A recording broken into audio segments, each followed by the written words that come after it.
వందేళ్ల సినిమా చరిత్రలో ఎందరో మహానుభావులు వాళ్ళ నటనతో తారాస్థాయికి ఎదిగారు. కొందరు సినిమాతో పాటుగా ఎదిగారు.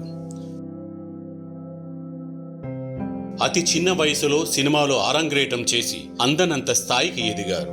నటనకు వయసుకు సంబంధం లేదని నిరూపించారు.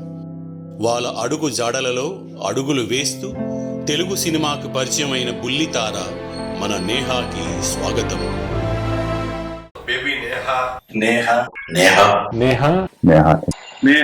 తన నటనతో హావభావాలతో నాట్యంతో ప్రేక్షకుల మనసులో స్థానం సంపాదించుకుంది. బడికి వెళ్లి చదువుకోవాల్సిన వయసులోనే వెండితెరకు పరిచయమై ఎందరో బుల్లితరాలకి ఇన్స్పిరేషన్గా నిలిచింది.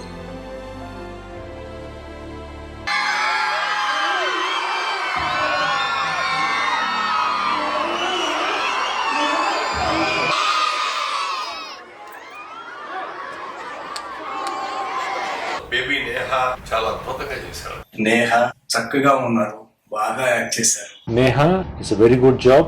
I wish a very great success. Neha చాలా బాగా చేశారు. ఎంత అద్భుతంగా ఈ పాప ఎవరు అని నేను ఆ డైరెక్టర్ని అడుగుతున్నా. నిజంగా రేపు ఎదిగిన తర్వాత ఈ సినిమా చూసి గర్వపడిపోయేంత అద్భుతంగా ఉందండి. ఏ యాక్టింగ్ ఎక్స్పీరియన్స్ లేకుండా ఉన్న న్యాచురల్ చిల్డ్రన్ తీశారు. మంచి పేరు వస్తుందని ఆశిస్తూ నేహ ఎక్సలెంట్ పర్ఫార్మెన్స్. ఢిల్లీ అనే చిల్డ్రన్ తోడు ఫిల్మ్ తీశారు. Wish them all the best.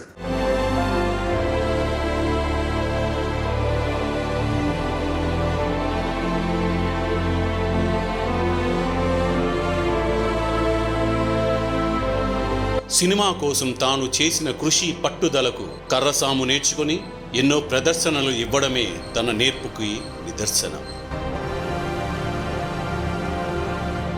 Thank you producer. ఇది వెనకాల ఉండి ఒక చిన్న పిల్లలతో ఒక సినిమానంటే చాలా బాగా చేశారు. All the best. తెలుగు చలన చిత్రంలో బుల్లి విజయశాంతిగా తను తారాస్థాయికి ఎదగాలని, తన నాన్న పడే తాపత్రయం ఉన్నత శిఖరాలపై నిలబెడుతుంది అని ఆశిస్తూ ఆల్ ద బెస్ట్ నేహా.